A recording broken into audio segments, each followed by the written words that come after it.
Homicide detective Zach Johnson is desperately trying to unravel a tangled web, but he has no viable suspects in the murder of Dr. Joseph Saunier until he gets a phone call. What was it that broke this case wide open for you?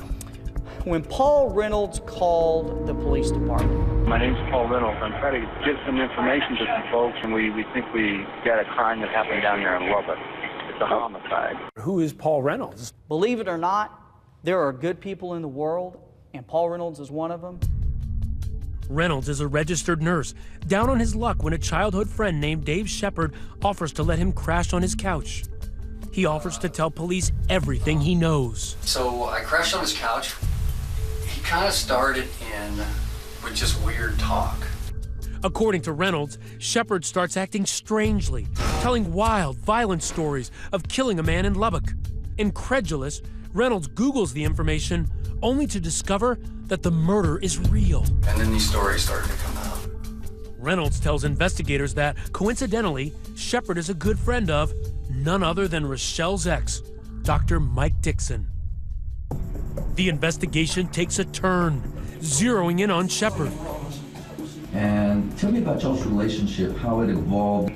He's quick-witted, I'm kind of sassy, smart, and we just kind of hit it off. Shepard tells investigators he and Dixon bonded over cigars and martinis at local hangouts in Amarillo, commiserating over their ex-wives. Smoking cigars is a very sociable thing, and we just connected and hooked up. So y'all just happened to meet up in the cigar shop? That's it, and kind of had a connection. Shepard's daughters, Haley, Abigail, and Rachel, speaking exclusively to 2020 about the strange bond between their father and Dr. Mike Dixon. Dad was definitely obsessed with Mike. Really? He had a big man crush on Mike. It was an unlikely bromance. Dixon, a successful plastic surgeon, and Shepard, a divorced, unemployed con man. So what did your dad see in him? His money and his success. Dad wanted to be Mike. Shepard may have been obsessed with Dixon, but Dixon was obsessed with someone else, Rochelle Shatina. He left his wife for her. You know, she broke up his marriage, and he just wanted to, I guess, pay back. David Shepard does come in and tells us exactly what happened. So he tells you everything. This whole thing was like this stair step, and it started at the very bottom of these stairs as being a prank. Shepard tells police that it all began harmlessly enough, trying to tarnish Dr. Saunier's reputation in the hope that Rochelle would break up with him and run back to the arms of Dixon. What were some of the things they came up with? They were gonna get this porn subscription, like child gay porn, and they were gonna send it to Dr. Saunier's office. Go to an adult bookstore and buy the most obscene, nastiest man-boy love association book he could, and buy him a subscription and send it to his office. Because I said, that's a gift that'll keep giving. They were thinking that was gonna ruin his reputation, his professional reputation. Thinking more like teenagers than grown men, they concoct ridiculous schemes to humiliate Dixon's rival, like hiring a stripper to pretend to be Saunier's girlfriend so that Rochelle will think he's two-timing her. As the months go by and Rochelle is still dating Saunier, Dixon becomes desperate. He said, well, you have to follow him and to figure out where he's at. He goes, hey, what are you doing? Let's go, let's take a little trip to Lubbock. They drive the 120-mile stretch of highway between Amarillo and Lubbock. And next thing I know, he tells me that Rochelle and Dr. Saunier take these dance classes. And he showed me where the dance class was, where to go. Shepard spends months in Lubbock watching the lovers. Turns out it was Shepard who scares Rochelle in the early morning hours when he's staking out her gym. And it's Shepard who, in a brazen move, breaks into Saunier's backyard and takes this accidental selfie. The flash alerting Rochelle and Saunier inside. It looked like a camera flash, and we kind of shrugged our shoulders and said, that was weird.